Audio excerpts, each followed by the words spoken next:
بسم الله الرحمن الرحیم حامدا و مصلیا. دا پوښتنه پر دوه جزء مشتمله ده. یو دا دی چې پیسې دغه حج پر پیسو فرضیږي که پر څنګه. ګرانو محترمینو، دا خبره د وخت لپاره زده کړئ. حج یو وجوب ده، نه یو نفسي وجوب دی، یو وجوب د ادا دی. نفسي وجوب که سړی روپۍ پیدا کړي حج پر فرض دی. د مثال په توګه یو سړی راولاړ سو په ایامو کې د حج هغه چې د 2 میاشتې اوله شپې دی او یا په هغه وخت کې چې دا روپۍ تاویلېدلې، اوس خلک د روپو په تاویل پسې وه، د دغه روپۍ پیدا کړلې چې حج ته تلای وراتلای شي، حج په کولی شي. لیکن خو هغه زموږ چې په اصطلاح وسادسته هغه تذکره نه لري، یا په پاکستان کې شناخته کارت نه لري، او یا پاسپورټ یې نه دی کړی، اوس نه کېږي، یا ویزه اوس نه موښلي، یا لارې بندې دي.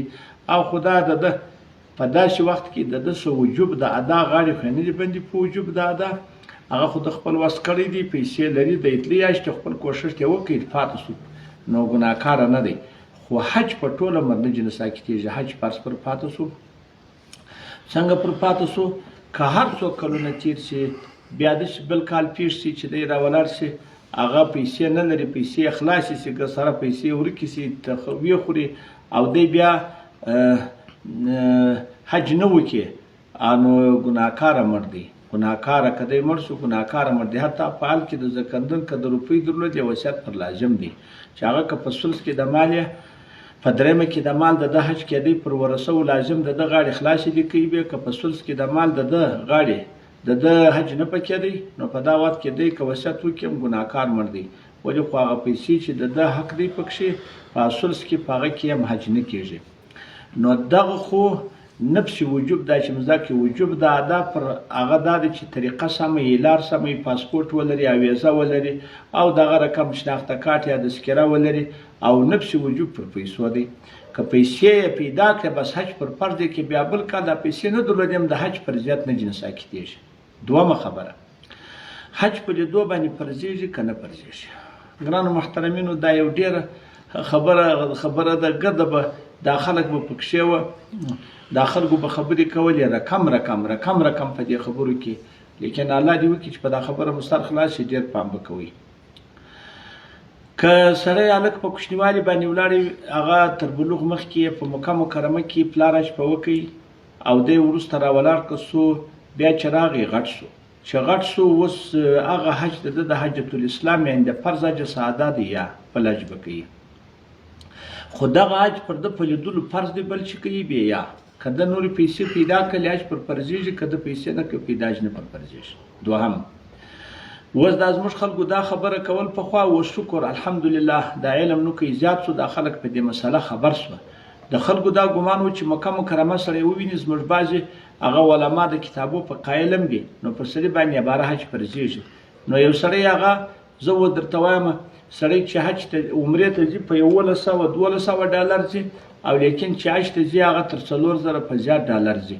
نو یو سړی به دغه روپۍ پیدا کولی شي چې عمرې ته ولاړ شي، او دا روپۍ نشي پیدا کولی چې حج ته ولاړ شي. نو باره په اصطلاح باندې هغه سرپوش و بوجې نیولی وي، دې ګیم پسې ور وغورځوه. نو دی وایي که زه چیرې راولاړ شم، هغه عمرې ته ولاړ شم، مکه مکرمه وینم، حج راباندې فرضیږي، بیا نه شم کولی. دغه خبره غلطه ده. که چیرې دی عمرې ته ورشي، هغه راولاړ شي، عمره هم وکړي، مکه مکرمه هم وویني، بېرته ځینې راشي، بیا دغه حج نه پر فرضیږي مګر نه کې روپۍ پیدا کړي، یعنې حج پر صرف روپو فرضیږي، د روپو څخه هاخوا ته پرې چې نه فرضیږي. نو خلک دغه دي د عمرې روپۍ لري، دا حج نه لري، باید شي عمرې ته دې ولاړ شي، خو مکه مکرمه دې وویني، مدینه منوره دې وویني، د محمد رسول الله صلی الله علیه وسلم زیارت دې وکړي، خو بېرته دې راشي، بیا کې روپۍ پیدا کړي، حج پر فرضیږي، کې نه کې پیدا نه پر فرضیږي. حتی بله به درته وایم، که په ایامو کې دا چې یو سړی راولاړ شو، د بل سړی حج ته استاوه، هغه د خپل د یو چا پر ځای، خو هغه سړی حج نه و کړی، ښه کار خو نه دی، مکروه تحریمي کار دی چې دی سړی استوي چې حج نه یې کړی. خو هغه سړی مسکین دی، یو سړي خپل د پلار پر ځای واستاوه، دی چې ولاړی په مکه مکرمه کې ایام د حج پر راغلی، پر عرفات ودرېدی، پر مزدلفه ودرېدی، طواف زیارت یې وکړي، مکه یې ولیدل، ټول شیان یې ولیدل، بېرته راغی. اوس خو د بل چا پر ځای حج کړی، خپل حج یې نه دی کړی، کور ته راغی، پر ده خپل حج فرضیږي، یا اوس هم نه پر فرضیږي چې پیسې نه وي. دغه صفحه 232 او 263 شامره د محتار دوهم ټوک او فتاوای عثمانیه دا چې سمه دمه واوري هغه طالبانو محترمینو دا په دوم ټوک هغه 105 صفحه کې او دغه رقم عقود دریه دا هغه په جلد اول 14 صفحه کې او امداد الاحکام هغه په دوم ټوک 3